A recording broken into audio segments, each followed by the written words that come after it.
Hi dears, എന്തൊക്കെയുണ്ട് വിശേഷം? എല്ലാവരും സുഖമായിട്ടിരിക്കുന്നു. സോ നിമ്മുക്കുട്ടീൻ്റെ ബർത്ത്ഡേ സെലിബ്രേഷൻ്റെ കുറച്ച് ഡെക്കോർ ഐറ്റംസ് വാങ്ങാൻ വേണ്ടി വന്നതാണ് കേട്ടോ. വേറെ ഇവിടെ ഇല്ല, SM സ്ട്രീറ്റിൽ ഒയാസിസിലാണ്. ഇവിടെ വന്നു കഴിഞ്ഞാൽ ഒരുവിധപ്പെട്ട എല്ലാ ഡെക്കോർ ഐറ്റംസും, എല്ലാ മോഡൽ ഡെക്കോർ ഐറ്റംസും നമുക്ക് ഇവിടുന്ന് കിട്ടും കേട്ടോ. പിന്നെ ഞാൻ വീട്ടിലേക്ക് ആവശ്യമായ കുറച്ച് മാറ്റും കുറച്ച് സോഫ കവേഴ്സൊക്കെ വാങ്ങി. ആക്ച്വലി ഇതൊന്നും ലിസ്റ്റിലുണ്ടായിരുന്ന കാര്യമല്ല, എന്നാലും ഇവിടെ ഒരുപാട് കളക്ഷൻസ് ഉണ്ട്. അപ്പോൾ അത് കണ്ട് കഴിഞ്ഞപ്പോൾ എനിക്ക് വാങ്ങാതിരിക്കാൻ പറ്റിയില്ല. മാറ്റിന് വലിയൊരു വെയിറ്റ് എനിക്ക് തോന്നിയില്ല, പക്ഷേ സോഫ കവറും കൂടി വാങ്ങിയപ്പോൾ അത്യാവശ്യം നല്ല കനമുണ്ട്, പിടിച്ച് നടക്കാൻ പറ്റുന്നില്ല.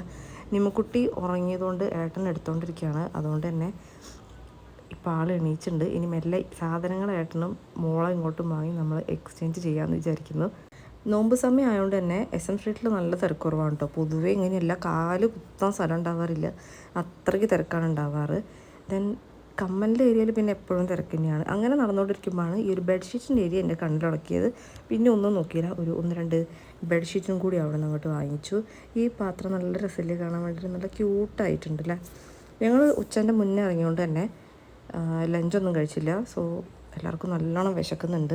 ബിരിയാണി കഴിക്കണോ മന്തി കഴിക്കണോ എന്നാണ് ആദ്യം വിചാരിച്ചു, പക്ഷേ ഞാൻ ബിരിയാണി അങ്ങനെ കഴിക്കാത്തതുകൊണ്ട് മീൽസ് കിട്ടി. അപ്പോൾ ഞാൻ മീൽസ് കഴിച്ചു. ഏട്ടനും മോള് മസാല ദോശയാണ് കഴിച്ചത്. ആക്ച്വലി ഈ മീൽസ് ഉണ്ടല്ലോ നല്ല ക്വാണ്ടിറ്റി ഉണ്ട്, ഒരു രണ്ടാൾക്കൊക്കെ സുഖമായിട്ട് കഴിക്കാനുള്ള ക്വാണ്ടിറ്റി ഉണ്ട്. അപ്പോൾ എനിക്ക് ബാക്കി കഴിച്ച് തീർക്കാൻ പറ്റാത്തതുകൊണ്ട് കുറേ കാര്യങ്ങൾ ഏട്ടൻ തന്നെയാണ് കഴിച്ച് എനിക്ക് തീർത്ത് തന്നത്. നമ്മൾ പൊതുവെ ഇവിടുന്ന് മസാല ദോശയാണ് കേട്ടോ കഴിച്ചിട്ടുള്ളത്. ഞാൻ ആദ്യമായിട്ടാണ് ഇവിടുന്ന് മീൽസ് കഴിക്കുന്നത്. മസാല ദോശ ആണെങ്കിലും മീൽസ് ആണെങ്കിലും രണ്ടും അടിപൊളിയാണ്. മീൽസിൻ്റെ കൂടെ നമുക്ക് പായസമൊക്കെ ഉണ്ടായിരുന്നു. നിമ്മുക്കുട്ടീൻ്റെ പിറന്നാൾ വ്ളോഗ് അപ്പായിട്ടുണ്ട്, കാണാത്തവർ കാണണം, സബ്സ്ക്രൈബ് ചെയ്യണം. നമുക്ക് അടുത്ത വീഡിയോയിൽ കാണാം. ബൈ.